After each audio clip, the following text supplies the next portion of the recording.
This question comes from Ed. Warren, love your show. Listen to you as much as I can.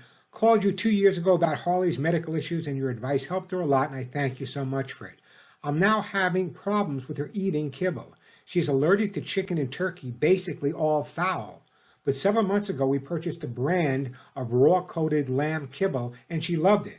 Her bowel movements became normal, and she started to gain weight. But now she won't touch it. Tried other kibble lamb, but she doesn't touch it either. We're back to ground turkey, boiled, and rice again. My advice on what we can do to get her back on kibble. Won't touch canned lamb food either. Well, Ed, let me give you some advice here.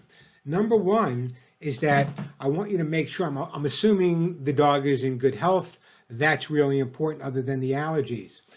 One of the things I recommend is very often when a dog stops eating their food, a food that they've been eating on a regular basis, and they go off it for a couple of days, their guardians automatically change to a different food or try something different. And I know what love feels like, and I know you want the dog to eat.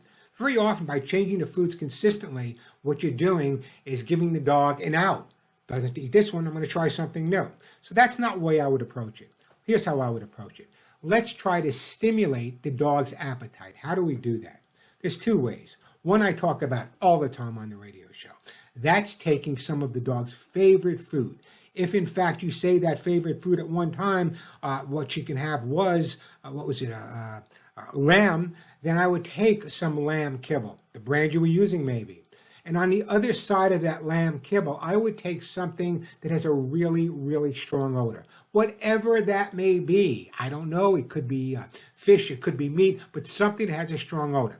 Now you take that container, you split it in half with a piece of cardboard. On one side goes the dog food, on the other side of the cardboard goes the smelly stuff. Leave it in the refrigerator overnight. I say this 100 times a day. Listen to me. Dogs don't eat with their mouth. Dogs eat with their nose. Their olfactory is so much better than ours, and they can pick up different things in all kinds of food. Not just this smells like this smells like that. They smell each thing individual. So getting the scent really strong is number one. Now, you've got up in the morning, you're ready to feed this beautiful dog. Take that dry food, pop it in the microwave for 10 seconds, then make sure you touch it to make sure it's, room temperature, and see if that doesn't encourage her to eat. The other thing you may want to try also is giving her smaller amounts more frequently throughout the day. I don't think it's a good idea to play with the food at this point. I think what we're trying to do is, because of the allergies, get her on a food that maintains good bowel movements for her. You may want to go back to the one you were using. But again, two things. Number one, getting it to smell better. Number two, heating it up a little bit. That might make all the difference in the world as well.